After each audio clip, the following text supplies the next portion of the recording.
নমস্কাৰ জেআৰজি ব্লগলৈ পুনৰবাৰ সকলোকে স্বাগতম জনাইছোঁ। আজি আমি আলোচনা কৰিবলৈ লৈছোঁ অসমৰ বিভিন্ন ডাকঘৰত খালী হোৱা 855টা BPM, ABPM আৰু GDS পদৰ সম্পৰ্কত। এই পদবিলাকৰ বাবে কোনে কোনে আবেদন কৰিব পাৰিব, লগতে কি যোগ্যতা লাগিব সেই সম্পৰ্কে আজি ভিডিঅ'টোত আমি আলোচনা কৰিম। Recruitment board, department of post office.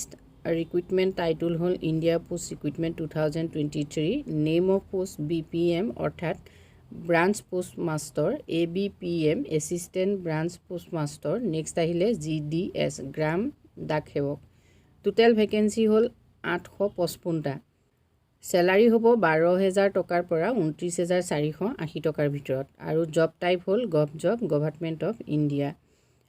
Application start ইতিমধ্যে হৈ গৈছে 3 আগষ্টৰ পৰা, যিহেতু অনলাইন হ'ব এই পোষ্টবিলাকৰ বাবে 3 আগষ্টৰ পৰা অনলাইন হৈ আছে, আৰু লাষ্ট ডেট হ'ব 23 আগষ্ট 2023। কোৱালিফিকেশ্যন হ'ল 10th বা 12th পাছ, অৰ্থাৎ 10ম বা দ্বাদশ পাছ সকলোৱে এই পদৰ বাবে আবেদন কৰিব পাৰিব।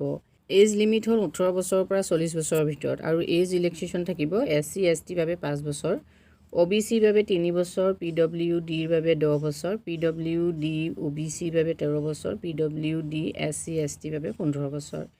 এপ্লিকেশ্যন ফিজ জেনেৰেল আৰু OBC বাবে 100 টকা, SC ST PHৰ বাবে নাই, ফিমেলৰ বাবেও এপ্লিকেশ্যন ফিজ নাই।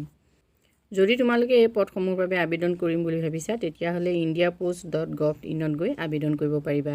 পদসমূহৰ বাবে কোনো ধৰণৰ এক্সাম অনুষ্ঠিত নহয়, ইয়াত মেৰিট বেচিছত চিলেকশ্যন কৰা হয়। গতিকে যিসকল ছাত্ৰ ছাত্ৰী বিশেষকৈ মেট্ৰিক বা হায়াৰ ছেকেণ্ডেৰী লেভেলত ৰিজাল্ট ভাল হয়, তেওঁলোকে এপ্লাই কৰিলে এই পোষ্টসমূহ পোৱাৰ সম্ভাৱনা বেছি থাকে।